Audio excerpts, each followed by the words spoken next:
Welcome to the Foul Play YouTube channel. Greetings, everyone. Welcome to a little bit of a special edition of the Open Mic. Got some new documents from the Netflix, Colborn v. Netflix trial. So they're not very long. There's a few of them, but they're not very long. Not surprised to see that Netflix did reply right away to Mr. Griesbach's reply brief. So I think it's 3 or 4 pages. Rhonda's going to help out with some reading, and then the defense Colborn's team does have a reply to that. So these two documents we're going to read, one's from the 16th from Netflix. The one from Colborn's team is the 17th.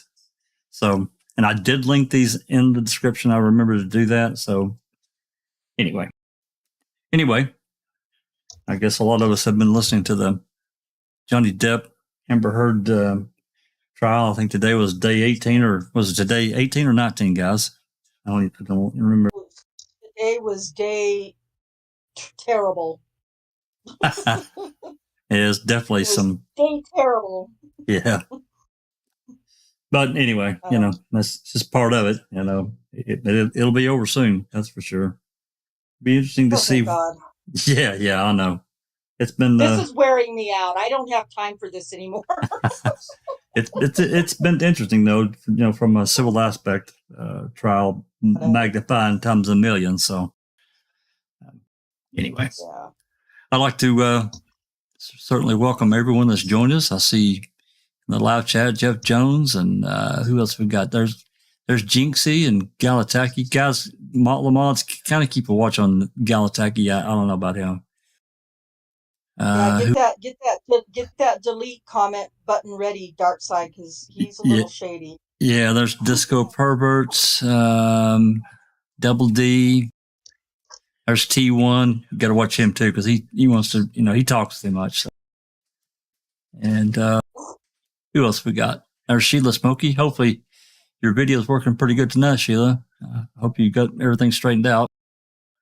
And, there's another Rhonda in the house. Woo! Oh, well, there you go. Hi, Rhonda SD. There's not many of us around anymore. Rhonda's, that is. Oh, yeah, I don't think. Yeah, welcome. And there's Jennifer Manning. Thanks for coming. We've got Cher. And Cher. Yep, Cher. Thanks for coming. So, all right. I want to let everybody in the channel here say hello, and then we'll get started with a few documents.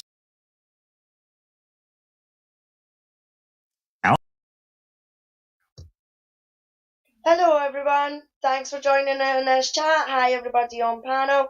It's nice to be doing something calmly from what we've been through today. So, looking forward to it.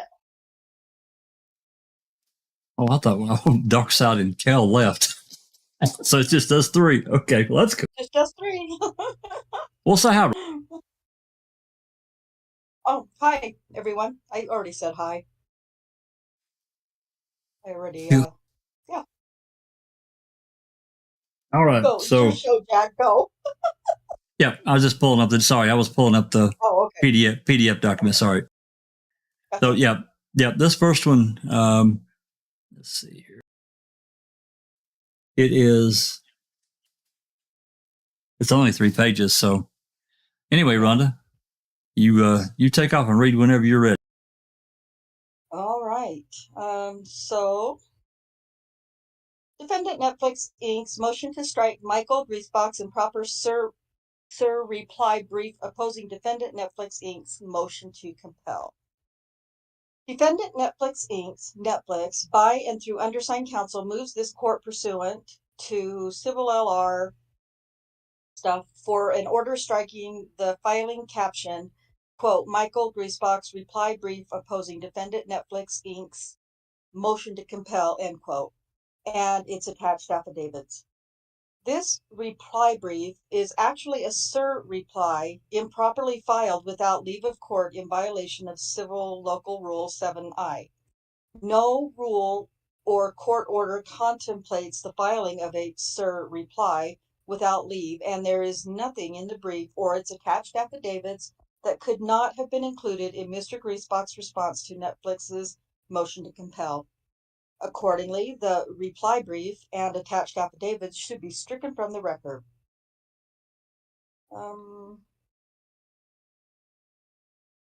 Netflix would would be prejudiced if Mr. Griesbach is allowed to raise arguments and provide affidavits without providing Netflix with an opportunity to respond to the inaccuracies and mischaracterizations contained within them. Thus, if the court declines to strike the reply brief, Netflix respectfully requests that this court enter an order granting Netflix leave to file a response to Mr. Griesbach's SIR reply prior to the May 25, 2022 hearing. Conclusion. For these reasons, Netflix respectfully requests that this court issue an order striking the filing captioned Michael Griesbach's reply brief opposing defendant Netflix. Ugh, that's a mouthful. I am really sorry.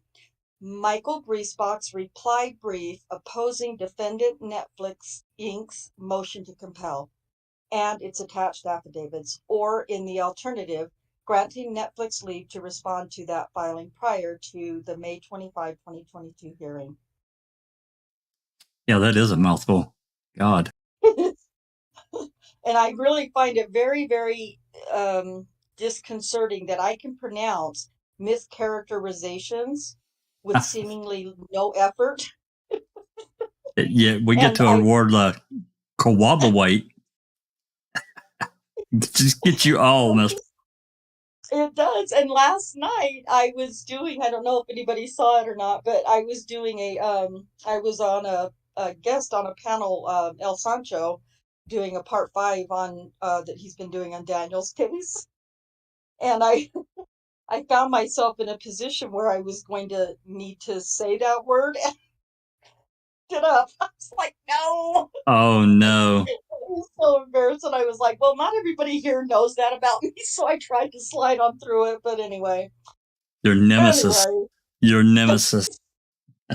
It's in my head. I can never get rid of it now. So anyway, carrying on. Yep. Well, let me go back here just once. Yeah, as everybody sees here, there is a hearing on May 25th. And as I remember, if I'm remembering properly from the material that we read a couple of weeks ago, they're having depositions now. So, and then there's supposed to be a hearing at the end of May. So hopefully we can get that audio. I hope that Cherie can get it. It's not, gigantically large and so forth, but it probably won't be. Should be fine. So, we'd certainly be interested in listening to that. Anyway, this next document, which is 22. Let's see, it's 521.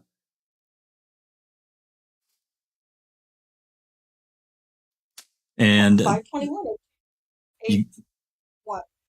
I'm sorry. No? Is it that 521 or is it 2281? No, 2281 is a it's an attachment. It's an exhibit. Oh, the exhibit A. Okay. Yeah, I wasn't gonna. I was just gonna kind of browse through that, or just kind of yeah, it looks and just show it. Crazy. Yeah, it's just all lawyery, citations and so forth. We don't need to read it really.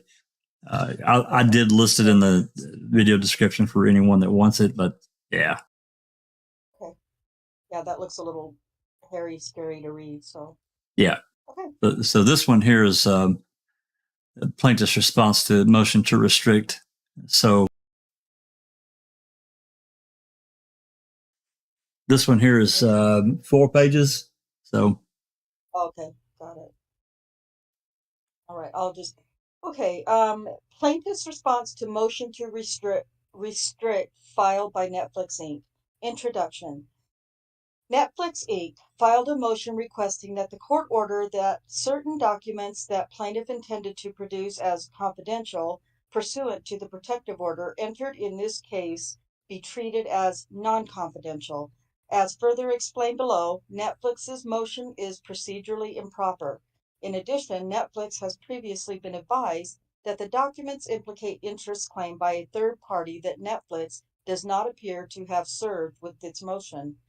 Plaintiff intends to provide a copy of Netflix's motion to the third party so that it can protect any claimed interest in confidentiality if it chooses to appear in these proceedings for that purpose. Argument. Though it is cumbersome to parse through the details of the back and forth on which Netflix bases its motion, its argument appears to rest on an assertion that the purported failure to specifically refer to a supplemental email production in a prior email message allegedly, permanently, and irrevocably waived plaintiff's right to designate certain documents as confidential. Netflix's motion is procedurally inappropriate as explained below. Further, the ultimate determination whether the documents in question should be treated as confidential potentially affects the interests of a third party. Netflix does not appear to have served that party with its motion, despite the fact that prior to producing the documents, plaintiffs advised Netflix that plaintiff intended to produce them as confidential at the request of the third party. As a matter of basic fairness, the third party should be permitted to an opportunity to be heard prior to the determination of Netflix's motion. Number 1. Netflix failed to follow appropriate procedure. Netflix's motion is procedurally inappropriate for at least 2 reasons. First, the protective order and local rules require that motions regarding allegedly improper confidentiality designations and motions relating to discovery be preceded by a meet and confer or an attempted meet and confer, and so certified upon filing. No such meet and confer preceded the filing of the motion by Netflix Inc. To the contrary, Netflix's own submission establishes that it filed its motion less than 24 hours after it informed plaintiff's counsel that it intended to file the documents without confidentiality restrictions. Netflix also filed the motion the day of plaintiff's deposition of a primary Netflix Inc. witness and during a week in which another Netflix Inc. witness was to be deposed. Declaration of April Rockstead Barker. In addition, as established by Netflix's submission, plaintiff's counsel's paralegal attempted to correct any mistaken impression about the designations pertaining to the documents in question upon learning that Netflix was planning to take the position that the documents were not designated as confidential. The protective order provides that if a party has inadvertently produced documents without an intended confidentiality designation, the party may so advise receiving counsel within 10 days of discovery of the inadvertent production. In fact, prior to making the production in which plaintiff produced the documents that are at issue in the Netflix motion, plaintiff's counsel had previously alerted Netflix's counsel that the documents at issue would be produced in a supplemental production that plaintiff intended to designate as confidential. It appears that Netflix is attempting to exploit an alleged failure to designate documents as confidential, despite the fact that it had previously been informed that those documents were intended to be treated as confidential, and despite the fact that it has subsequently been informed in writing that plaintiff intended that the documents be designated as confidential. Number 2. The third party whose interests are implicated by Netflix's motion should have been served with the motion. As plaintiff explained to Netflix prior to producing the documents in question, the documents were intended to be produced with confidential designations at the request of the third party film production company because the messages involve a representative of the company and the film that the company is developing has not yet been released. It does not appear that the film production company or the representatives in question have been served with Netflix's motion. Because the film production company has contended that its interests are at issue, plaintiff intends to provide a copy of Netflix's motion to the company's representatives. Plaintiff respectfully submits that the third-party production company should be permitted an opportunity to appear if it contends that the public release of the documents in question would negatively affect its interests. Signed, April Rockstead Barker. Which we'll look at her declaration here in a minute. But anybody want to give a guess as to which film production company they're referring to? I have no idea. Sure you do. Possibly be. Oh, you know exactly who it is. Exactly. Exactly. I know exactly who it is. But I'll let somebody in the chat answer. Yeah, anybody want out there in the live chat want to take a guess about which film production company they're talking about serving? Anyone? I wonder who. TJ Anderson said, Discord says I'm not who I say I am. I think it's on to me, a bot asking me if I'm a bot. No, that's not the production company, TJ Anderson, but thanks for playing. And what does TTM Fangirl? Double D and TTM. Yep, you guys win the prize. Absolutely. It's definitely got to be convicting they're talking about. I found that really interesting that they're so worried that convicting would need to be informed of anything. What? Right. Oh, is that because Andy's Colby is appearing in convicting? Ah, maybe it is. Imagine. No, Yeah. really? Oh my gosh. All right. Could that be because the convicting are trying to hide the bullshit that they've been pulling to everybody else, that this program is supposed to be an unbiased program? What? Really? Bullshit. Well, that's how Sean sold it in the beginning. If everyone remembers some of the beginning trailers, want to tell both sides, blah blah blah. And I was shaking my head then, going, "Right, we'll see." Well, if it was just Sean, I would tend more to believe it because his past work has been decent. I won't say it's been fantastic, but it's been pretty damn good. But now you got Alan Hale involved. Yeah, you throw in other parties, and it's a whole different film. That's right. So this last one is the declaration of April Rockstead Barker, and I'll read this.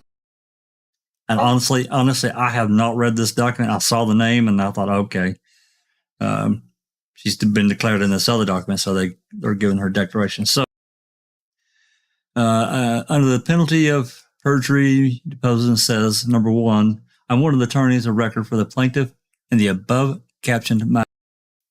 Number two, plaintiff conducted depositions of Netflix Incorporated witness on April 26, 2022 and April 29, 2022. Number three, on or about April 12th, 2022, I sent an email message to Leetta Walker, one of the attorneys for Netflix Inc., in which I indicated that plaintiff anticipated producing communications between the plaintiff and the producers of an anticipated documentary film stated, respect to the communication with Brenda Schuler and Sean Reck, they have asked that we designate any such communications as confidential pursuant to the protective order because they are in production and the communications relate to an as yet unreleased work. If you object to such designations, please advise. Please keep in mind that you have to date refused to relinquish your own designations of all Netflix email communications as confidential. It may be that we will be able to reach some agreement to seek permission from the court to file documents designated as confidential under seal without the need to go through the local rule procedures as to each document for purposes of a later motion practice. Number four, to my understanding, plaintiff's counsel could have attempted to comply with the ESI protocol and protective order in this case to the extent possible, given the forms of material produced and in light of additional practical considerations. The date of this day, 17th day of May, 2022. So this is another very recent document. I find that interesting, and I'm just trying to remember, and not, I'll be the first to admit I've not read every document in this civil suit. I haven't, and I probably won't, but I've read several. And really, the one that we covered here a few weeks ago where we had multiple, there was like 10 or 12 documents, several of them were exhibits, which contained a bunch of those emails that we talked about.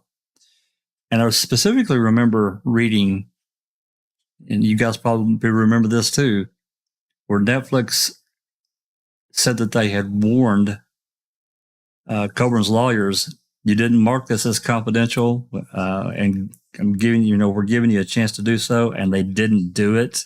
Is that what I know that's what they're talking about here. So now this is all of a sudden a big issue. So very interesting. And I'm wondering what they want marked as confidential. Now I guess everybody wonders, right?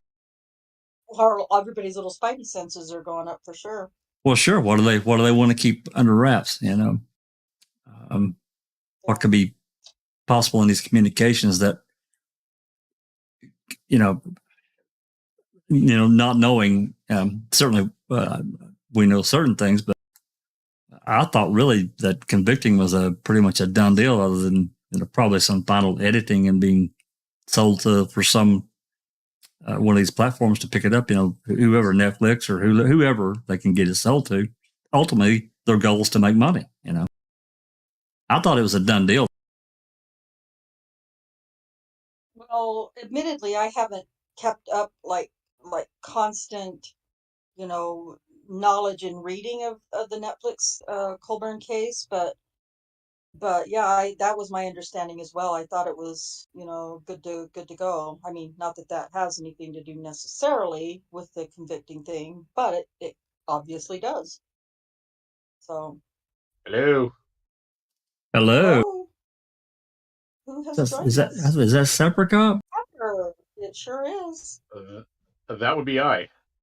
Yeah. Well, how are you, sir? Well, I just got done dropping my kiddo off at softball and happened to see the open mic thing popped up. I was like, what is this?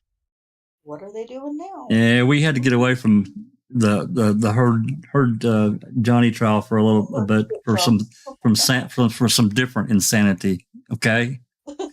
Yeah, I can imagine. Oh God. Now these are new. Yeah, go ahead. I was gonna say you're correct. The gist of all this was good old Andy was sending everything he was getting from his lawyers. Like when they would discuss something and the lawyer would give him a response, he would immediately send that to Brenda Schuler and convicting everything. So he effectively made them a witness, right? Correct. And in doing so, he's actually gave them no leg to stand on to have confidentiality, because they are now basically an uninterested third party. No matter what argument they try to make about their silly documentary, Colborn screwed them. So I'm not sure why the court is taking forever and a day to rule on any of this, but that's the gist. Doesn't that also break the lawyer-client confidentiality when he did that? I mean, that does to me, but I'm not a lawyer, so. Yeah, as soon as he turned that over to a third party that is not a lawyer, that confidentiality piece was broken. It no longer exists. That's interesting. So basically what they're doing now is, well, it's Andy Colborn. I mean, what do you want? Yeah, I know, but Jesus Christ, holy shit. Yeah, but it's the same pettiness and that as well. And both the emotion. Oh, well, you didn't do this, and you didn't turn up for this meeting, so you can't get what you're asking for because you never done this. It is friggin' pathetic. Yeah, it's really the hard thing about our legal system, and this case is a really good poster child for it, is you get all of this, back and forth between these two legal entities, or between these two law offices, or two legal teams, that basically comes down to like 5-year-olds fighting on a playground. And I would not want to be a judge on these kind of things, because that's what it feels like to me. It's like, why don't you both just shut up, do the depositions, instead of bickering back and forth like a bunch of kids, even though one kid is clearly smarter than the other, and that would be Netflix's legal team. Oh, yeah. Well, Jinx is saying in chat that Rick mentioned the lawsuit not that long ago in a tweet. Wonder how he likes his name being mentioned in this case. Yeah, it's a good point. Thanks. Yeah. It is a good point. How do you feel about his thing being dragged through a court before it's even been bought or aired or anything like that? I mean, that's the thing with Making a Murderer. It's been out there since what, 2018? 2015? 2015. Yeah, the end of 2015 is when Making a Murderer came out, and he started looking for a lawyer January 6th or 7th, somewhere around there, 2016. So within a couple of weeks. Yeah. So, I mean, it's Making a Murderer's been out for a good few years. So Sean Wright's conviction hasn't even got off the ground yet. You know what I mean? I mean, if we remember right, the last we heard, somebody was still to buy it. You know what I mean? And we only got a sneak peek because it was done at a film festival of some sort, and somebody recorded it on the phone. So you got that wee sneaky peek. And what we seen in that sneaky peek is that it's biased to fuck. And it's no a two-sided story. It's a one-sided story on how Making a Murderer got it wrong, and how these cops are so great at their job that they fucked up the biggest case that they've ever fucking had. Well, I mean, if they're going to be fair about it, though, I'm reminded of and I listened to just about all of it. It's Kratz appeared on some talk radio show. I watched it. What's today? Yeah, it's probably over the weekend, and this has been out for a while, probably spring of 2016. And Kratz is just going down this laundry list of basically this. I call it a bullet list that you hear all these various people talking about, especially guilters on Reddit, of these various things, and these guys are basically. On this talk show, are just eating it up. And man, I wrote a really long comment. That's probably the longest comment I've ever left on a YouTube video ever, because they were just like agreeing with him. And it's like, guys, you know. Yeah, because unfortunately nobody really knows any better. If they've only watched the documentary, or if they haven't watched the documentary, they're gonna take as fact that this prosecutor, or this person who was the prosecutor of their case, he should know everything. So what he's saying must be true. Right. Because the conviction happened, well, must be true. Yeah, he won't lie, right? They're going to believe it. Yeah, but people in that sort of position, though, Jack, need to do their fucking research first before they get anybody like that on their programs to do interviews and everything like that. You know what I mean? And even if they've got them on at the beginning of the program, and then they find out a hell of a lot more over the next few years, do another interview with them and point out their bullshit. You know what I mean? That's what's wrong with the media. In that these days, they don't pick out people's bullshit when they see it happening. In Luke's case, the amount of stuff that's came out on that the media got fucking wrong. Oh my God. The media coming out and doing anything in his defence or anything like that when something comes up, like the FBI report. You know what I mean? But when it comes to Brendan's case and Stephen's case, there was umpteen lawyers there that was seeing this unfold in front of their eyes, that had their own questions, because you seen it when they were talking amongst themselves. Aye, but what about this? What about this? What about this? But when it came to actually calling out the lawyers on the bullshit, there wasn't that many of them, and not even now.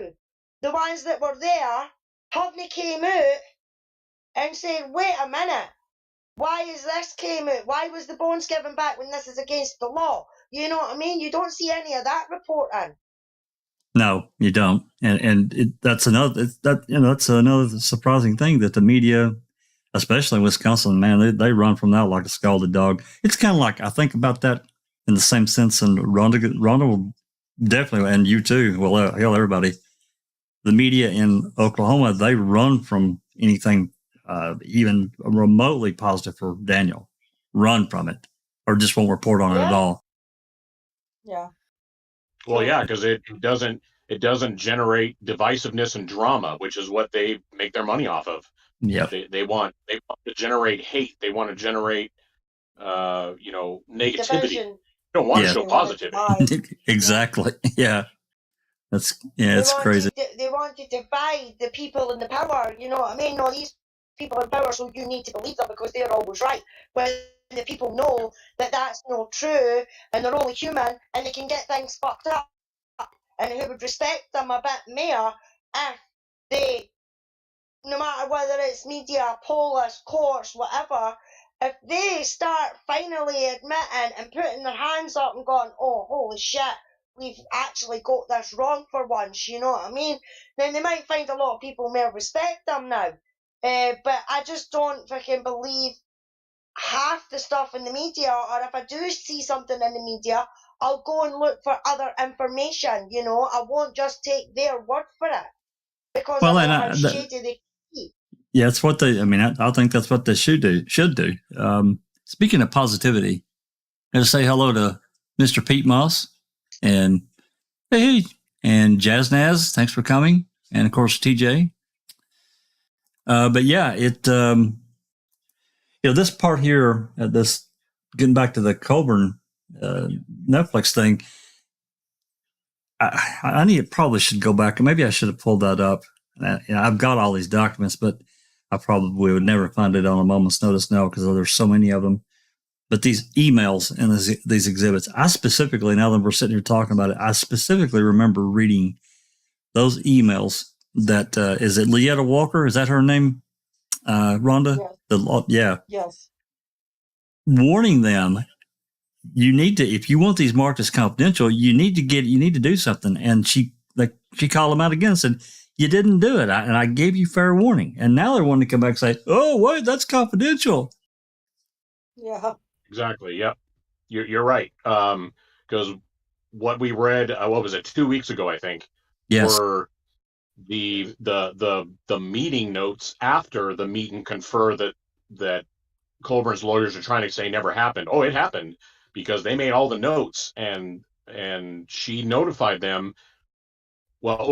She actually told them a couple of things. She said, A, the things that you're saying are supposed to be confidential are not confidential. And the things that are actually could be confidential, if you want them to be confidential, please let us know. And they never did.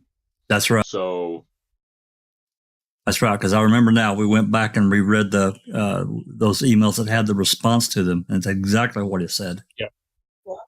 Yeah, because they were all in those different colors. Yeah, because that was that really short open mic we had. It was only 4 hours, so. Right. Which open mic? Wait a minute, we're talking about different open mics because that was a long one.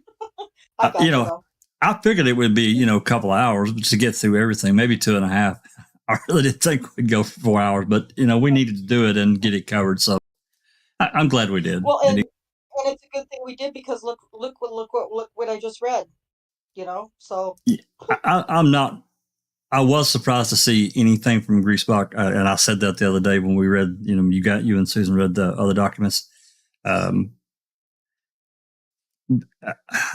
So this here today, it doesn't surprise me. It really doesn't. And I suspect we're going to see more document generation, maybe even before the end of the week. And I'm sure Cherie will get that to us right away.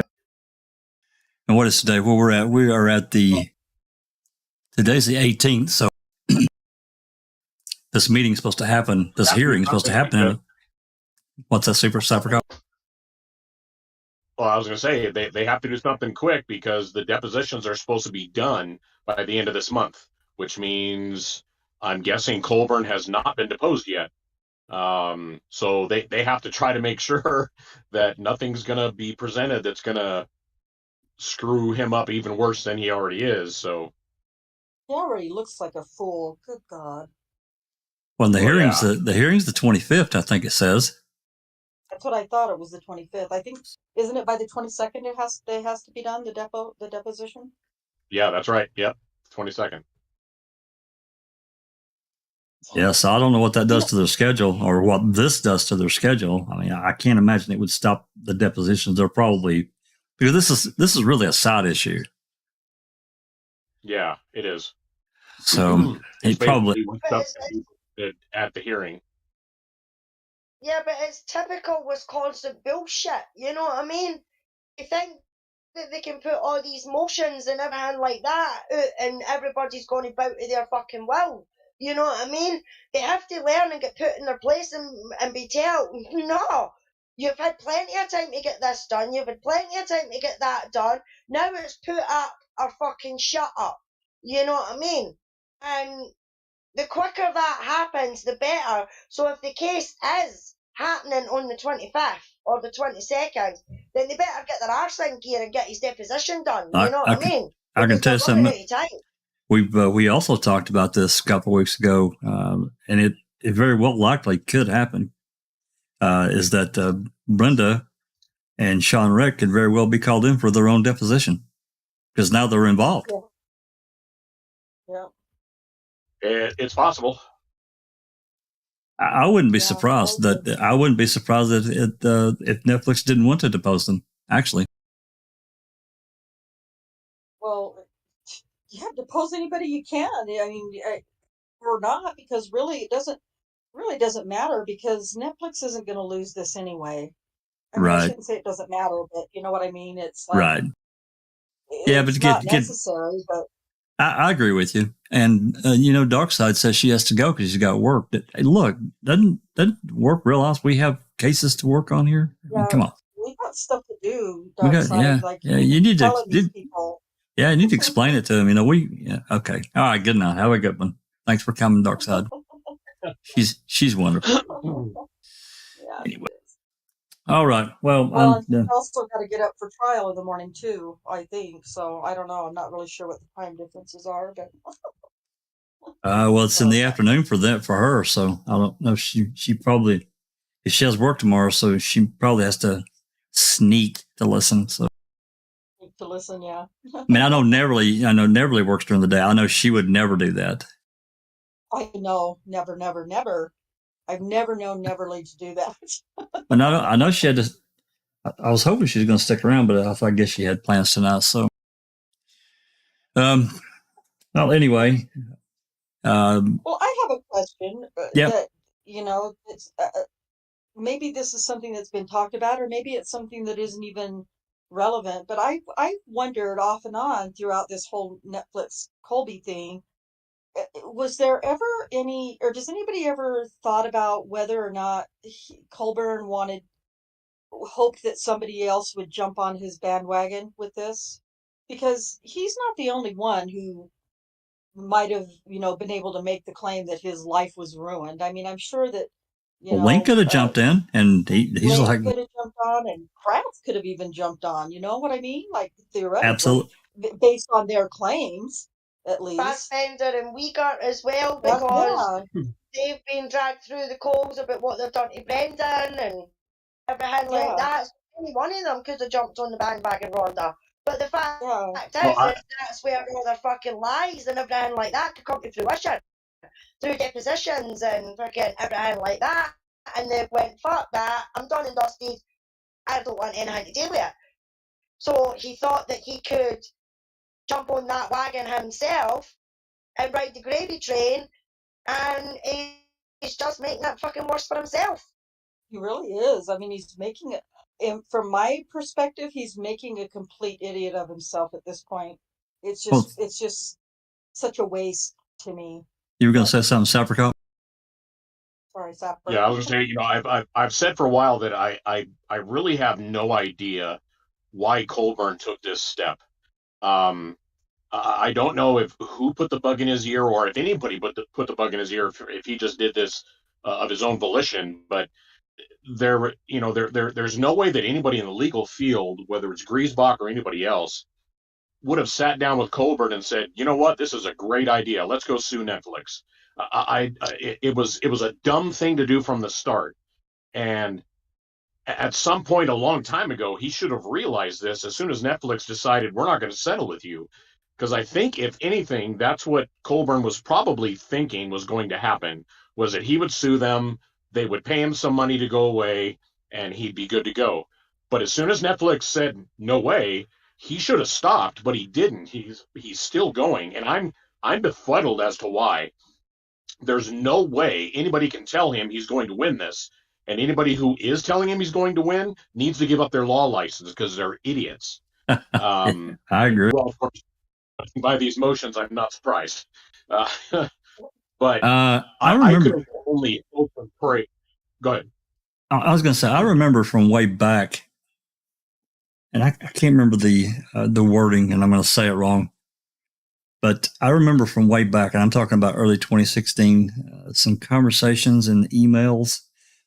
Maybe I should pull those back up too and reread them. Maybe we can talk about those on another open mic about how this kind of came about. He said he hadn't watched the show, and other people were like, man, they really went after you. Again, I'm going to say it wrong, and I don't want to do that. Just alluding to what you're talking about, Salford. Yeah. Well, I mean, he was there for the trial. He was the person on the stand giving the testimony, and we all know that yes, it was edited, but it was not edited in such a way as to change his actual answers, his actual body language and all of that, because he was an idiot from start to finish for the whole piece. So it's not like any editing was going to make him look any different. So I don't know, but I was going to say I could have only hoped and prayed that people like Fassbender, Dietering, Kratz would have jumped on board, because then we could have deposed all of them, and that would have been like a godsend. Delicious. That would have been so epic. That would have been delicious. Yeah. That would have made this so much fun. Well, yeah, maybe that's the other side of that, and they know that too, right? You would think. Yeah. Well, I think a negative side to that is that would have given KZ a heart attack from excitement, as she might have passed away. Possibly. Well, I mean, they've been around long enough to know, and I'm talking about Fassbender and Kratz. They realize once you enter into a civil litigation like this, that you're kind of opening yourself up, and you're going to have to produce certain things to prove your point. And whoever you're suing, especially an entity like Netflix, they're going to dig. They're going to dig, man. Just like they're going after Griesbach's notes and so forth. Pre-lawyer to so asking the hard questions, i.e. Fassbender. So, Mr. Fassbender, why did it take you 12 years to hand over an important piece of evidence, i.e. the CD that was in your car? You know what I mean? Explain that one. Yeah. It's just I don't know. I just feel like, it's just so frivolous to me, in the sense that it's just not going to go in Colby's favor. There's just no way. And it's such a waste of time, the court's time, and all of the attorneys. It's just, I don't know. I just feel like it's gratuitous. Well, after the second or third lawyer turned him down, you would have thought, well, maybe I really don't have a lawsuit or anything that I can get anything out of because of X, Y, and Z. Well, and a simple example of that, when I had a thing that I thought I could bring a civil suit against an employer, a former employer for.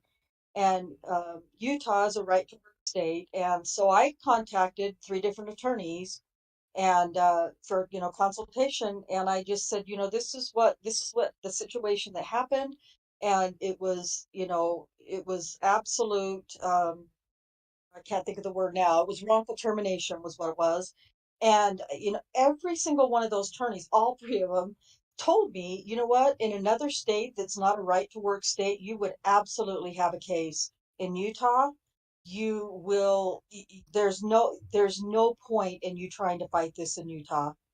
And so I was like, all right, then, even though in another state, I think California was one of those states, I would have had a case, but and I just thought, okay, then I'm not going to waste my time, money, energy, and effort if it's going to be a battle like that. I just wanted the company to be held accountable for what they had done, but so that's my perfect, that's my own little personal example of why wouldn't Colby just say, yeah, you know what, these 3, however many law firms he contacted, they've all given me this advice, and maybe, but it's just like, no, he acts like he knows better, and he just knows that he's got a case that he's going to be able to win, and he just looks ridiculously foolish. Oh, I'm kind of like Sauerkraut. I tend to think that somebody kind of pushed him and was in his had bug in his ear. Like, you need to go after these people. Yeah, like Kratz, Holt, or Griesbach, you know what I mean?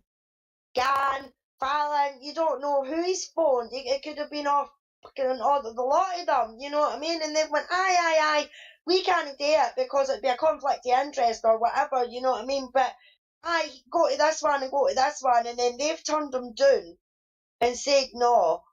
And then he's thought, well, no, somebody will do it. And that's why he's went with Griesbach and that. But Netflix has probably thought this was going to be over and done with within the matter of months, you know what I mean? Yeah. But they're not going to get in to somebody who's making themselves look like a fool, you know what I mean? Because that's exactly what he's doing. I mean, if he thought he looked daft in making a murderer, then this is just making that point even more. You know what I mean? That he's just as fucking daft then as what he is now because he's gone through with this stupid court case. Yeah. He's got to realise that Netflix isn't going to pay out willy-nilly like that.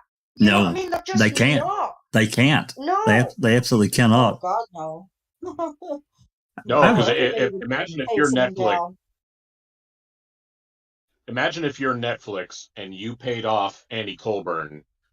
Every other person on the negative side of the equation for making a murderer is going to come out and say, "Okay, my turn." Yeah, exactly. Of course they are. But not even just for making a murderer, though, Sapper.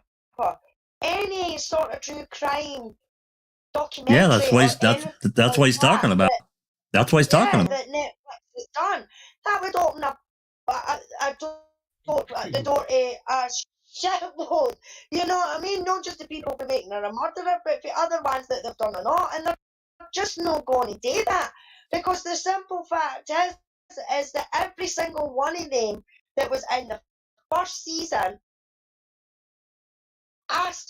were asked to do an interview, and they all refused. So if they were that bothered about what was going to be said or what had been said, then they could have easily have rectified that and done an interview for season 2. But they all declined. And remember, in season 2, at the end of every episode, they had a full list and it filled the whole screen. And it was maybe 4 columns of names from top to bottom. That's right. They were all asked for an interview and they all refused. So in my opinion, it's their own friggin' fault. With all this in mind, I have a question, and I'll just go down the list here, and everybody in chat can talk, if you want to answer this, in chat, and we'll talk about it. This brings up another point before we end tonight. And I'll ask Sapperkopf, I want him to answer first. Why do you think Wiegert is retiring? Oh, wow. He's 53, how long 54.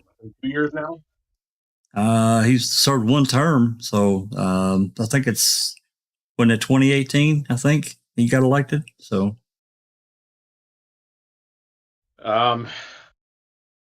you know, I don't know if there's any outside factors that are driving him to that. I mean, he was in law enforcement for what, 20 plus years, I think, right? he'll be 29 or 30 years when he retires. Yeah. So, you know, it could be that simple. It could be that he's done enough, at least maybe in his own mind. He's gone long enough. You know, maybe being sheriff wasn't all that he thought it would be. Just doesn't want the hassle anymore. I don't know. I don't think it's anything about the case that's going to drive him to that. Because, you know, if you think about it, there's been nothing about the Avery case that would ever come back to bite any of these folks because they've been protected by the courts up to this point. So That's right. I'd be really hard pressed to think it's anything about Avery that is driving it. I think he's probably just done. Kind of what I think. He's just got his basically 30 years under his belt, and he's wants to retire and play some golf, or maybe pick up another something else for another 10 years before he completely retires. Go ahead, Alice. Go ahead. Yeah, I mean, I don't know. It's just a bit fishy how all of a sudden he's retiring.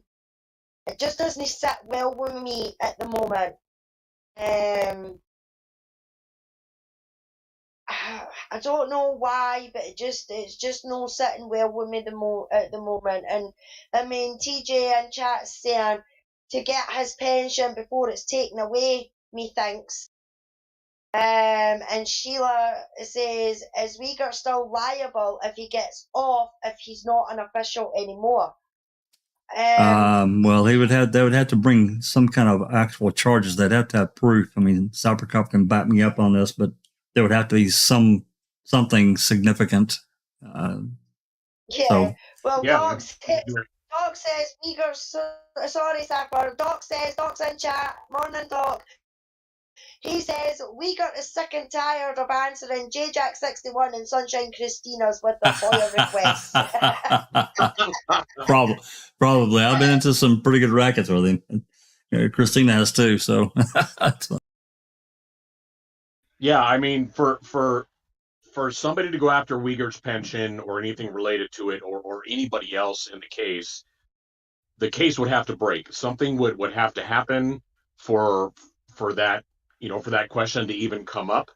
And, you know, knowing where the Avery case is sitting right now and thinking the possible things that could be outstanding that Zellner could possibly bring forward, I can't think of anything that's gonna pose any kind of threat to these people. So and that's why I say I have a really hard time thinking it has anything to do with Avery, because I don't think Casey has any bullets left. And if she does have a bullet, it's a minor 22. So, you know, the only thing that's come up of late, unless he has somebody talking. Yeah, I was going to say, unless somebody's talking about that disturbed Earth search warrant, which to me was significant, it has his name on it. It doesn't really still improve anything because we don't have anything in hand. And your separate cop is exactly right. We have nothing. That whatever the hell that was disappeared. It evaporated at the crime lab. But if Casey has got somebody singing in her ear and with something with actual proof, I don't know. You know, my thought is. Go ahead, Rhonda.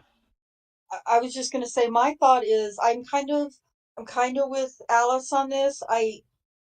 It's just odd to me, and I'm not going to necessarily say that it has to do with the case, with the Avery case. However, I do feel like, you know, he's a bit of a coward, and that if something does break, he doesn't want to be in office to be a part of it in any way, shape, or form. Like, he just wants to get out, make a clean break, get out, go somewhere, and be away from it if and when, you know, something big does happen. He doesn't want to be in office anywhere to where, you know, his name is going to be you know, thought of, very much. But I don't know. I do feel like I just think it's a little odd. But there's also, like you guys said, 30 years under his belt. And, he's done a lot of stuff. And, he's certainly, financially able to retire and years wise, pension wise able to retire. So, yeah, I mean, I get that too. But I don't know. I just don't think it's quite that simple. Well, I mean, considering his age, I'm sorry, Sapper. I was just going to add, considering his age, maybe. Go ahead, Sapper. I was just going to say, let's think of a hypothetical. Let's imagine that Colborn breaks, comes out, goes to KZ and says, "Hey, I'm tired of this. I'm tired of being the only person under the gun. Here's what happened," and lays it all out. If that were to happen, and she gets that kind of information corroborated by a witness like Colborn, it's not going to matter whether Wiegert is sitting in office or not, because all of that is going to be based on what he was at the time. So at the time that stuff occurred, he was an investigator with the sheriff's department. So that's how he would be held liable, not as citizen Wiegert now, but as officer Wiegert then. Right. So he can retire all he wants. If something like that happens, it's going to come back to him for what he was then. That's right. Crockett says, "Has anyone checked Wiegert's passport?"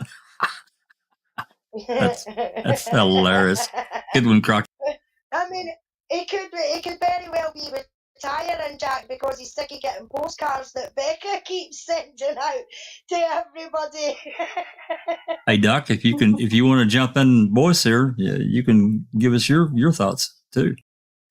I mean, yeah. I get what Rhonda and Alice are saying. It really kind of surprised me when I read the news, in the Post-Crescent that he was retiring. I was like, wait, what? He's like almost not quite 10 years younger than me, but that's kind of young. But he's been doing it for 30 years, and I'm sure he does get fed up with a lot of records. He's a county sheriffs or records custodians. They're at the doorstop. I mean, they can appoint someone to filter through, but ultimately it's his decision. His word is final. So I'm sure that he's gonna go ahead. I would say he's going to make a pretty penny on a 30-year pension. So it's not like he's disadvantaged or losing out on something. He's going to get a nice chunk of change. Right. Well, isn't his wife a realtor? Do I remember? Am I remembering that correctly? I don't know. I believe so. And maybe, it could be just as simple too as I'm still young. I have this pension that I can rely on to live on and, live the rest of my days on. He wants to enjoy it. I want to go out and have fun and enjoy that. And that makes perfect sense as well. I've just become so suspicious over the last, 5 or 6 years. Cynical? I'm just very jaded and cynical. Yes, very much so. So, welcome, Doc. Welcome, Doc. How's everyone coming along? Good. Look, what are your thoughts on the Colborn situation?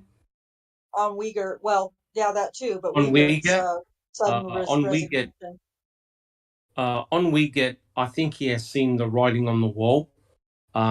He's doing the smart thing. He's looking after himself. He realizes that, in my opinion, that the heat's been really turned on. All jokes aside about Jack 61 and Sunshine Christina, but you think about how many requests his office and also the MTSO must be getting on a daily basis for documents. At the end of the day, the heat's really being put on him and his department, his officers, and of course the incredible shit show he did with Fassbender in the way that basically, we're using child abuse against Brendan Dassey. I really think he wants to slip away quietly and probably end up on a beach in Argentina somewhere, where all the drug lords end up going. That's what Crockett said to check his passport. So, Absolutely.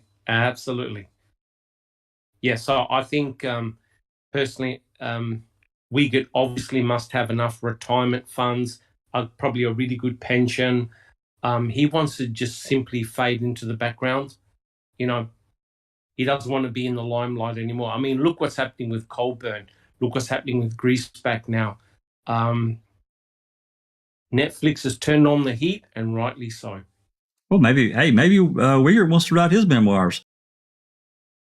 Oh, you mean we can do a reading with Uncle Wiegert? With Sheriff Wiegert. Campfire with Sheriff Wiegert. Oh my gosh. Yeah, and you know what, Dr. Silkman, I think that's kind of what I was trying to say too. I just don't have the eloquent words that you do, but that's kind of what I mean. Like he just wants to get out before, before it gets sticky, if that's going to be a thing. Yeah. Look, I think.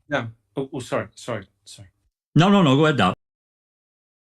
I was going to say this is obviously a very topical area.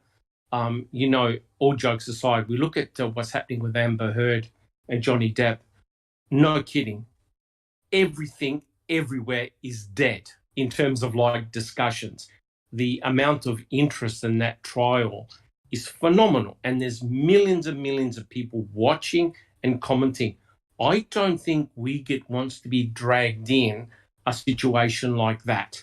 You know what I mean? Where it's publicly shown, depositions. I think he just wants to quit while he's ahead and simply disappear in the background.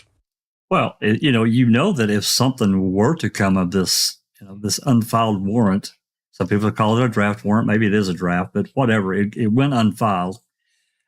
Who's to say what would have happened if I can't remember the people's name, Todd, and I can't remember the name, but the property owners of Cuss Road. If they hadn't given permission, what would have became of that?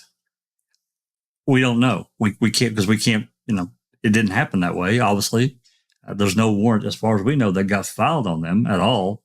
So that tells me they were given permission. Who knows? Who knows if somebody's stepped forward and said, this blunt and bloodied instrument, I got something to tell you. Oh yeah, and you think about it, right?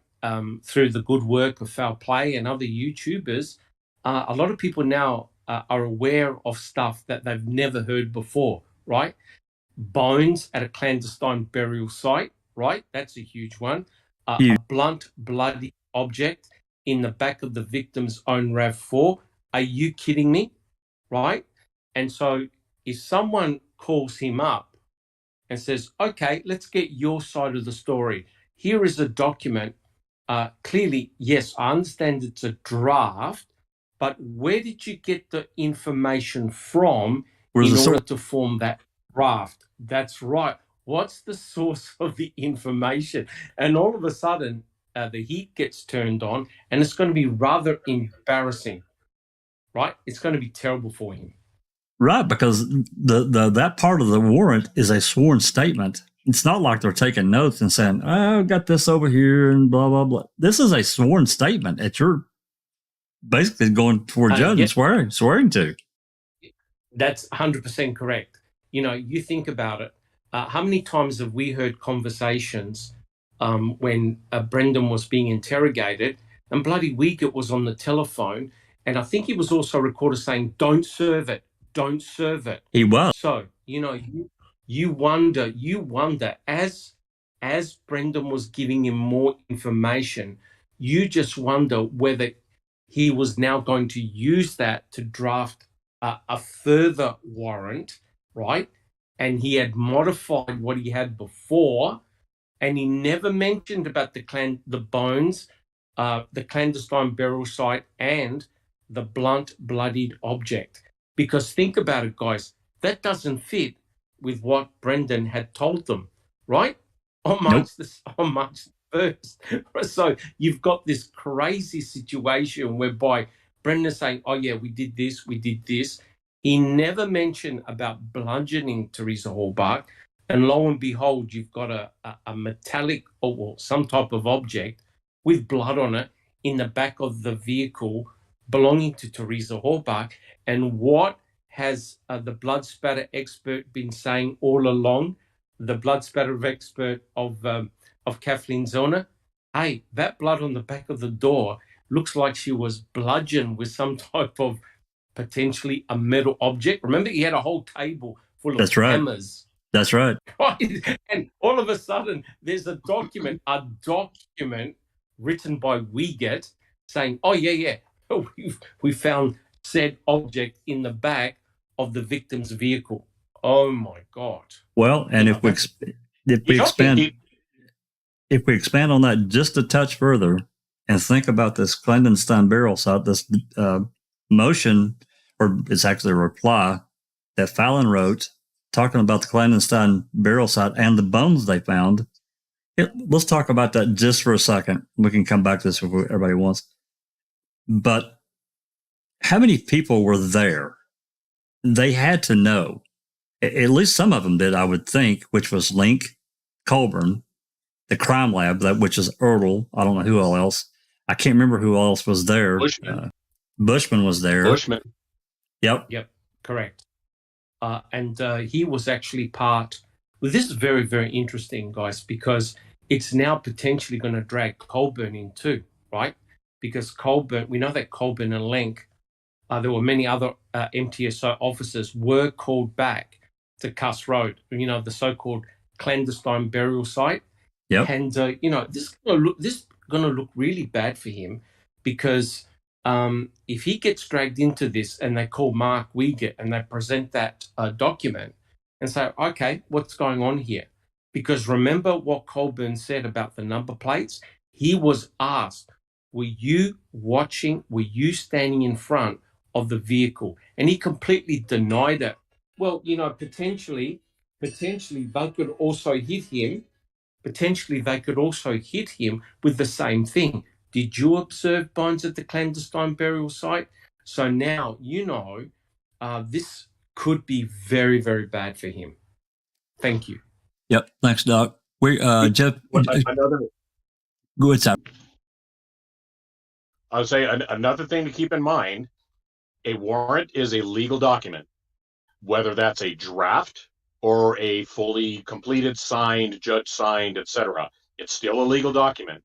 And if you need any indication of that, all you need to ask yourself is, if it wasn't, why did they save them? It wasn't like they just took a piece of notebook paper and wrote out, what they were going to put on the warrant. They filled out an actual warrant. That's right. So they are not going to be able to just outright deny what was in there because it is a legal document, just like an officer's notebook. So that's going to be problematic for them. And so the question that comes to mind is, if that was in the file, and it was in the file back then, why wasn't it turned over? Do we now have yet another Brady violation? Yeah, I'm not. I don't know. I don't know. I just don't know. I don't know how to answer that one, because I don't know how would be considered. Because it was requested. It was requested in a FOIA request with something that was unrelated, and they turned it over. So it had to have been part of the file. Agreed. I don't disagree with that at all, which is really strange that how that all came about. That's another weird one, but I don't disagree with you at all. But there were potentially, I don't know how many more. I mean, we went through here a few weeks ago and we were pulled up the photographs. We were looking at Cuss Road, and I think one photo there was like there were 16 or 18. Another photo there was like 20 of them. This is all standing around in the cul-de-sac area. So potentially, I mean, I don't know how many more people or how many people could have potentially known about what they actually found there. Dettering was one of them too, and he denied that I'm told that it's completely unrelated. Really? Well, what about your assistant attorney general? I wanted to read a comment here. Kent 3334, Wiegert retirement quote. I have decided this is the right time for me to retire, both personally and professionally. Interesting. Yeah, that was probably in the paper. I'm sure I read that. Well, I mean, 53, 54 years old. Yeah, he could enjoy some I don't know if he's got children or grandchildren or all that. I really don't know. I've not really dove into his personal life like that. I'm sure others probably do, but he could pick up a job working security or whatever for someone or whatever. I'm just saying that he could work for another 10 years somewhere before he actually retires. Or I guess, like Cybercop said, he probably is going to pull in some pretty good dollars. He could just retire and be done. And hello, Jeff Jones. Woo-hoo. So Jeff on panel? No, he's in the chat, like the live chat. Oh, okay. I do find it interesting. I didn't really mean to take us too far off the track, but we started talking about this other, and about how many people actually were aware of what they really found at that cul-de-sac, Cuss Road cul-de-sac. I've thought about it. They did everything in the world. I mean, just thank God we had the photos from the Wisconsin State Patrol. I mean, thank God we've got those. That's led us into so many other directions. Yeah, between the pictures and everything we kind of already knew beforehand, we all knew that there was something at Cuss Road, and it wasn't what they were saying. It was not a bag of frickin' peat moss. That's like Colborn's story about shaking the bookcase. It's the dumbest thing you could have ever come up with. Yeah. The amount of activity at Cuss Road tells you something else was happening there. And now that we have that information, we know there was something there. So now it's just going to be a matter of, is KZ going to be able to question that? Is that another avenue for her to pursue? I don't know. And that's where the question comes up of, was all that information available before? Because if it was, you know what they're going to say. Our procedurally barred. 2 words. Procedurally barred. Yeah, I don't know. I don't know. It'd be interesting to see. There are several DCI reports that we can't see. I'm sure she's got them, but we don't have them. So, we don't know what else may be in there that could lead further down this avenue. Don't know. Well, and hopefully we're going to know pretty soon, because Sandy Greenman just tweeted a few days ago, or maybe a week ago, that it was coming, that it was possibly this month. I thought I saw something today that she had tweeted about something coming. Was that? I didn't look at the date though. Now that I'm thinking about it. Well, it's probably something somebody retweeted, but I'm pretty sure it was a few days ago. She basically said that the motion is coming, and it was likely this month, according to KZ, is what she said. Wow. I hope whatever she's got, it's a game changer, as Ken would say. That right there, Doc, a game changer.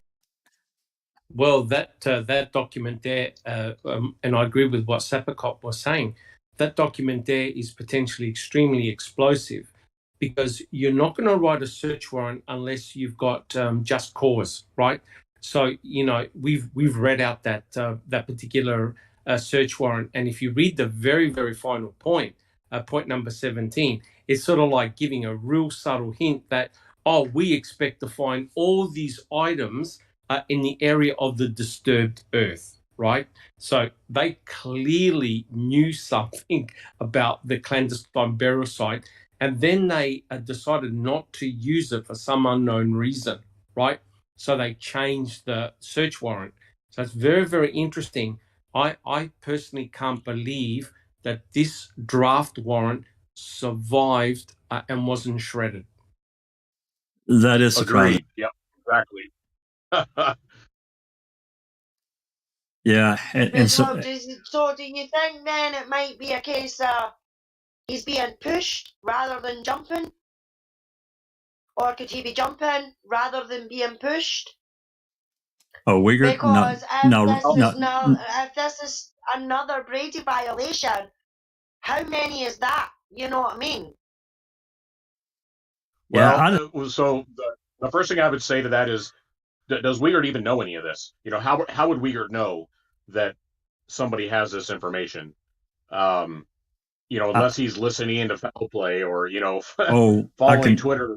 I don't know. I can tell you for sure that he knows, because there have been other FOIAs from people that I know that have sent to get more information from Calumet County, and he replied. So he's well aware of it. Oh yeah. It's actually been escalated to the DOJ. So go ahead. Oh, really? Okay. Yeah. So then it would, that, like I said, that the big question comes down to is how can it be used? Because if it can be used and he knows it can be used, then that could lend some credence to him trying to jump out of the sinking ship. Well, I mean, sorry, Sapakov, for interrupting. I mean, couldn't Kathleen Zellner's team simply make a request and say, "Oh, we noticed on one of the search warrants, you stated, I quote, there was also a blunt instrument upon which blood was found located in the rear of the vehicle. Mr. Wiegert, can we please have that blunt instrument with the blood on it?" That's all. That's all you got to say. Where is that piece of forensic evidence? Did it disappear? Come on. Yeah, good. It's a good point, and that's why I think it's going to come down to where were these documents, who had them, and were they available at the time of the original trial or even the original post-conviction section. Based on the time frame when whoever in foul play got them, that could be a factor. But if they go back and say, oh, these were available at the time of trial and nobody bothered to ask for them, hopefully they wouldn't be able to fall back on that as reasoning. I don't know. That's the big question to me. Well, the thing that leads credence against that, Sapakov, is that none of this material was ever presented during a trial, right? So I don't think Strangle Buting had ever mentioned this so-called blunt instrument upon which blood was found, right? And you see, this is the tragedy, because the state's forensic blood expert said that, the reason why the blood got on the back door is because Teresa Horbach was flung in the back of her vehicle, right? Now, quite clearly, had Strang and Buting been aware of this particular document, they would have said, excuse me, but where is this blunt instrument with blood on it that was found in Teresa Horbach's car? Because every picture we've got, have you actually seen this blunt instrument with blood on it in the back of her vehicle? We're not talking about under the seat. We're talking about in the cargo area. I've never seen one. No, absolutely not. Yeah, it's actually a twofold problem. Number one, you have these documents stating that there is this blunt instrument, there was these bones, and now number two, the fact that you did state that just destroys your whole narrative about how the crime occurred. Correct. It changes everything. Yes, correct. And now you start bringing in the testimony and the affidavit of the blood spatter expert for Kathleen Zellner, and all of a sudden starts to now perfectly match up. You've got a document written by the law enforcement officers themselves talking about the very instrument that potentially had caused the blood on the back of the RAV door. Oh, that's pretty damning. Yep, agreed. Yep.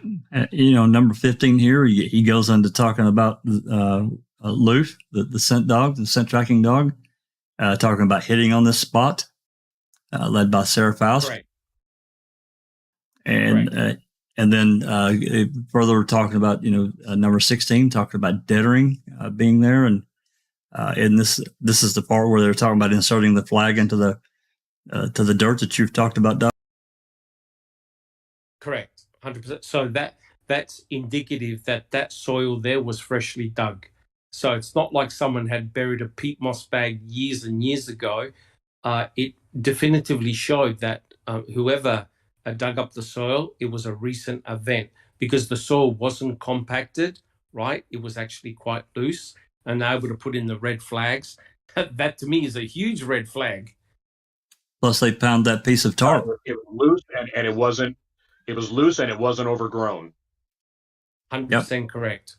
Plus that piece of tarp that they found, blue tarp. Yeah, blue tarp and some tape, I think it was as well.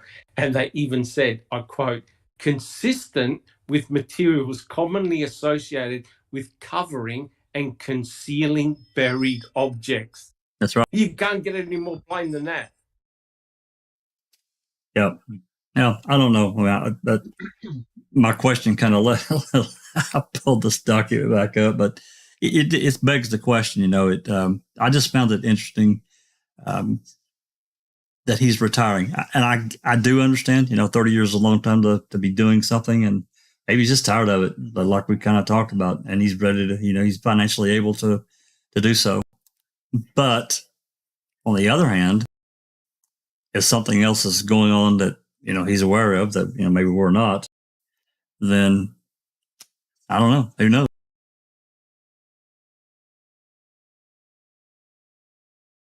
So yeah, it's all gonna come down to what KZ can do with that information.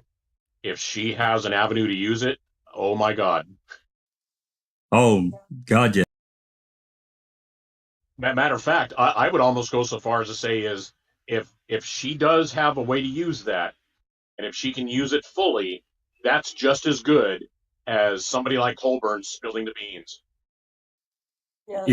It really is, because it's backed up by a document that, filed or unfiled, that's still a document that existed.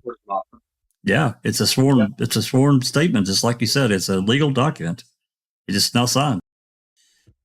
I don't know. I was blown away when, she got these back, when Christina got these back, simply because she was asking for the form of how they fill out said document, a search warrant and affidavit. What do you got? And she gets these, however many of them there were in that file. It's crazy. Absolutely crazy. Little update about open records. I still haven't received anything back from my open records request. I'm probably going to drop a line tonight just for a status update, because today's the 18th. Say that out loud. Amber will take you to court. Yeah, I haven't. The last reply that I got was the 29th. So, they said it was going to take some time to get these recordings done, and I get that, but and we're moving into 3 weeks now. Is Jeff? Is Jeff here? Yeah, Jeff popped on. Hey, Jeff. Hey, Jeff. Hey. How's it going? It's going. Taking a break from yard work. How are you guys doing? Good. Well, what's your take? What do you think Wiegert's saying, calling it a day and getting his retirement and moving on? I don't know. It's timely. He didn't do it a year ago from now. He did it now, right? Or he's going to end this year, 2022. Does it make it like a whole number 30 or something like that for him? Or I don't know. Maybe if I'm him, if I'm Wiegert, I want out. I'm sick of dealing with this shit. Even if I didn't do it, even if I think in my head that I didn't do anything wrong and that maybe somebody else did something wrong and whatever, that's on them. Like, I'm done dealing with this shit. That would be my attitude. I want out. Like, daily I have to deal with people emailing me. Can I have the form request related to the Avery case? And it's like, if you're a law enforcement agency, maybe Sapper could pop in on this a little bit more. There's probably cases that you just want to get away from, and if you guys said earlier, he didn't sign on to this Colborn thing. He didn't, he hasn't been out there in the public eye writing books and all this stuff. So maybe it's enough. Enough is enough for most people, That's how I would feel. Yeah,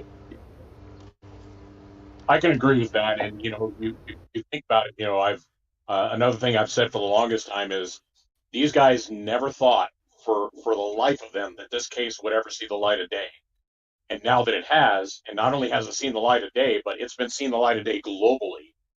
So now all of those, even though I don't think Wiegert or Kratz or Fassbender or any of those types of guys maybe feel any actual heat because they're so egotistical and narcissistic that they believe they did nothing wrong. They believe that they followed the rules and it's all said and done, but still it's coming back to haunt them in ways that they didn't want it to, even if it's not in any kind of negative consequences way. It's still keep getting dragged up, and their names get brought up, and they still get talked about, and I really want to avoid that. So yeah, there's always going to be cases that you want to just go away. You don't want to hear about him anymore. You're tired of it. That could be a factor.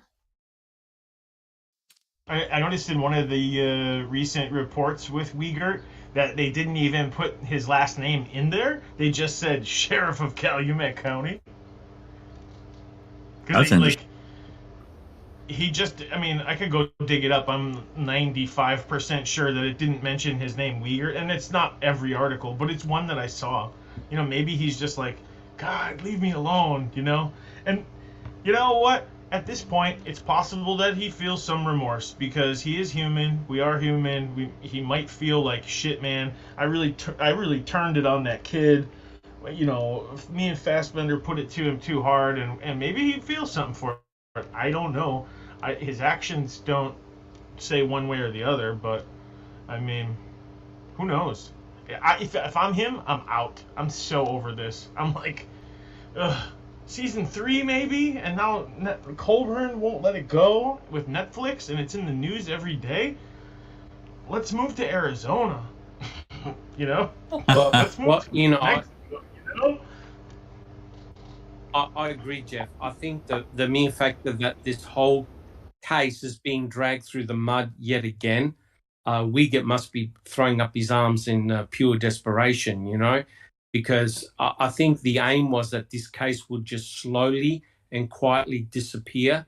But the mere fact that groups like Foul Play and many other fine YouTubers are always snapping at the heels and always bringing up relevant information and keeping the case very much alive, I think it's just a continual nightmare, right? And when you've got professional academics, psychologists from all around the world using the interrogation of Brendan of exactly what not to do to a young 16-year-old vulnerable child, it must be pretty bad, right? So, Wiegert's, Fassbender's name, Kratz's name are being mentioned all the time, all around the world.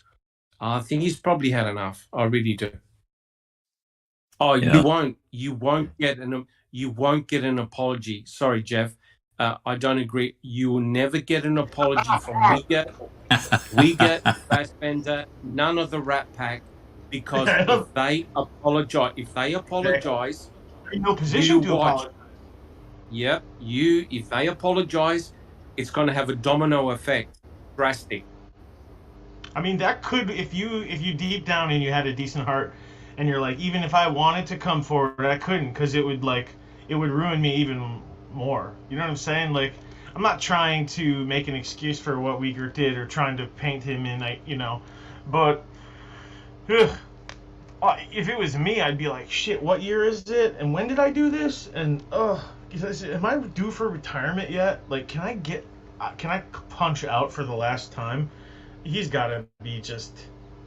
Most everybody else moved on, is that right? He might be one of the last ones who's actually in a position of power, is that right?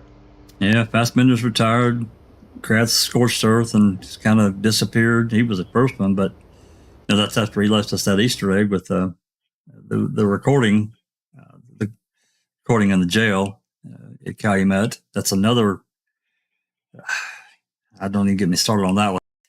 So yeah, he's one of the main ones. He's one of the last ones, and I think the guy that they selected. Come on, somebody remind me his name. Starts with a B. Of the guy that they selected to possibly run in his place. I can't remember his name now. Is it Bo? B-O-W-E? Yeah, I'm sure it is. I can't think of his first name though. It's a common name in that area. I've heard that name before, Bo. I've known people named B-O-W-E for sure. Yeah, he's been with the department too, with Queso. Maybe not quite as long as Wiegert, but he's been there a minute. He was on the case in 2005, so he's been there. So, But everybody else, like if you think about it, is anybody else still around? Like Colhane, she's still employed at the state crime lab. I doubt it. I mean, she came there when she hired in there. Doc, The FBI 80, didn't hire her. The FBI hasn't tried to hire her. 82 or 83, and didn't she hire in at crime lab in Madison, or I'm sorry, the Wisconsin crime lab? Yeah, she was there in 85. So I think she had worked there for 1 or 2 years beforehand. So, and plus she was in the Wisconsin State Crime Lab when she handed over the forensic evidence to, I think, Dr. Carl Reich. So she was still there. And, it's so easy. You know where you can find Colhane? She'll be standing right next to a shredding machine and a big bottle of hairspray. Yeah. And a Long Island iced tea on the other hand. It's quite the resume to put on LinkedIn for her, huh? She's trying to find a better position, She framed the guy once, got him out once, framed him again.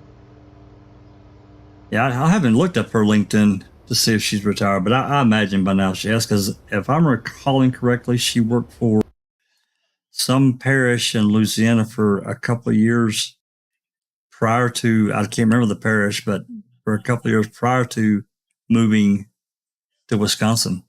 Or yeah, I think that's right. So that puts her in the early 80s.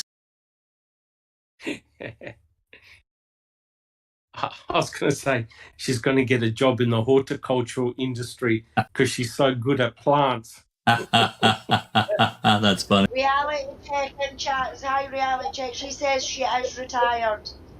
There you go. That'll put her at 40 years of working if she started in around 1979 or 1980. And here we are in 2022.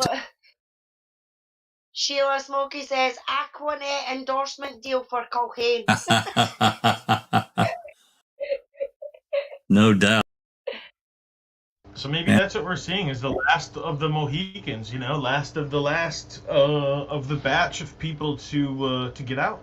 Yeah, Larry retired. Larry Ladvana, he retired.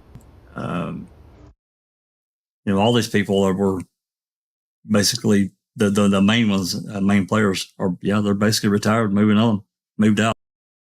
So maybe it's just that simple. I don't know. I just thought it's an interesting time. And everything considered that, especially this disturbed earth warrant that, we got a few weeks or a couple months ago now. So I don't know.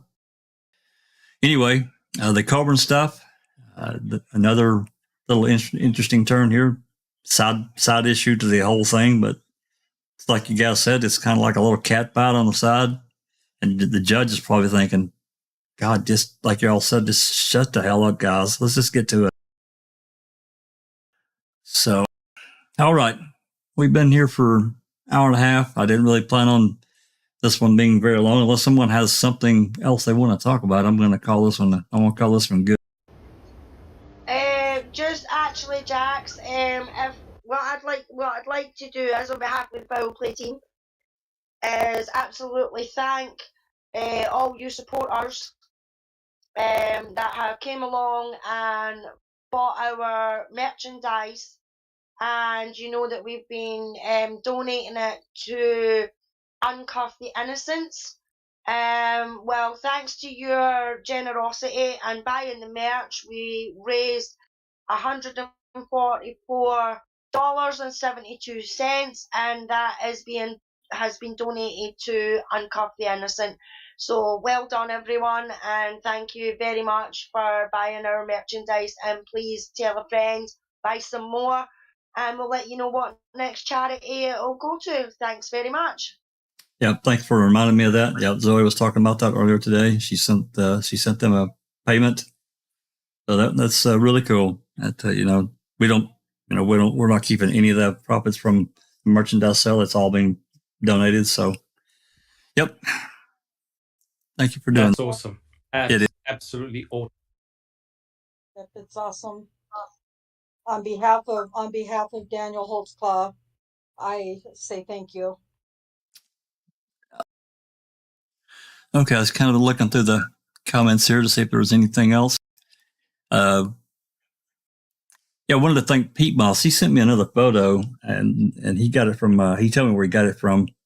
It's actually an exhibit. I think I answered him in the email I sent him. And if what it is, it's a photo in Stephen's bedroom. Is of the gun rack. The photo that I think it's on the exhibit that we have. You can't see the gun, and in this photo you can. So the photo we have has been cropped. The one he got from this fandom website is not cropped, which was interesting. I've never seen it before. So thank you very much. If you got any more interesting photos there, Pete, keep sending them, man. We'll talk about them. We'll actually the next open mic, I'll probably pop that one up so everybody can take a look at what I'm talking about. But yeah, really appreciate it. It's cool when we have everyone from. I mean, we're just like everyone else, but we have people that are following along that can find stuff and share. It's great, So, all right. Awesome. Yep. Is there anything else before we get out of here? I kind of have one, Jack. It's about the clandestine burial site.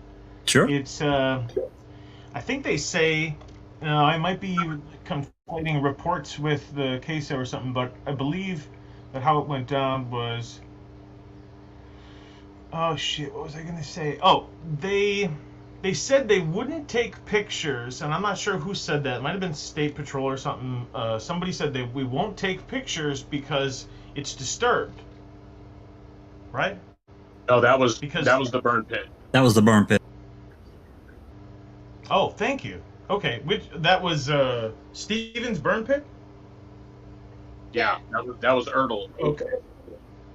Okay. My bad then. Then that sums it up. Then perfect. Erdl was asked why there was no pictures taken because the pit had been disturbed. Which in itself is something, right? I would think so. Because my first question to him would have been, well, it was disturbed. Did you put it in the original scope? Right. How do you know it was disturbed? Yep. Well, yeah, that discussion, as soon as Jost saw something and he went and got Sturdivant, and I think Sybil came along, the first thing is like, I know they had people, a number of photographers, somebody get a camera, let's get this documented before we do anything. But it would have taken them, 15 minutes to have gotten some close-up shots of everything before they started manhandling it with their shovels and all that kind of stuff. Do proper police procedure? You'd think.